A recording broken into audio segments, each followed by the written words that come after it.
Assalamualaikum warahmatullahi wabarakatuh.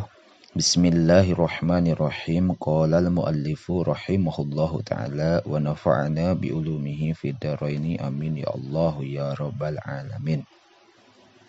Wa iyyaka sareng kudu ngajauhan anjeun ayudhan deui wasi'ayata sarta si ayah. Wahya sareng ari itu si ayah naqlul kalami eta mindahkeun obrolan wal khabari sareng berita ilaman ka jalma yukhafu anu dipikasieun naon janibuhu kerasna ieu si eman kal hukami saperti pirang-pirang hakim wal wulati sareng pirang-pirang pamarentah wazalika sareng ari itu mazkur atawa naqlul kalam teh likos di ighraihim eta karena ngamaksud ngabujuk na hukam biida iman kana ngamilaraan atawa nganyeri jalma su'nya anu dilaporkeun saha bihi ieu eman ilaihim ka ieu hukam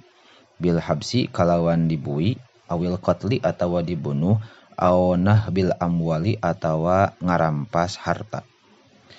wasi'ayatu sareng ari si ayah abhasu eta leuwih goreng minan namimati tinimang namimah wa itsmuha sareng ari dosana itu si ayah mudha'afun eta anu ditikel-tikel fil hadisi sareng eta tetep dina hiji hadis man sa'a bin nasi bahwa li ghairi rishdatin man ari saha jalma sa'a eta ngalaporkeun ieu si eman bin nasi ka jalma bahwa mangka ari itu eman li ghairi rishdatin eta lian anu berakal yakni ngamaksud musonib laisa lain ieu si eman teh biwaladin halalin eta budak anu halal wasyarrun sareng ari anu goreng minan sareng ari anu goreng minan namamiti jalma anu nganu-gadu adi dondei teh dulisanaini eta dulisain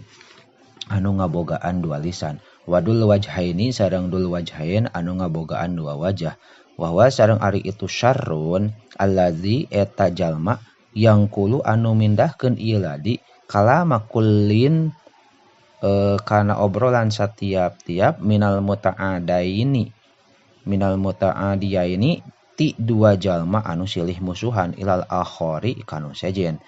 wanamamu sareng ari jalma anu ngadu-ngadu yang kulu eta mindahkeun ieu namam kalama ahadil janibaini kana obrolan salah sahiji dua belah pihak pakot wungkul qala ngadauh saha Rasulullah sallallahu alaihi wasallam man ari saha jalma kana eta bukti ieu man lahu eta tetep kana eta bukti lahu eta tetep pikeun ieu man naon wajhani dua wajah fid dunya di dunya kana tah bukti lahu eta tetep pikeun ieu si eman teh naon lisanani dua lisan min narin tina seuneu neraka yaumul kiamati dina poe kiamah qala ngadauh Kangjeng Nabi ayubon deui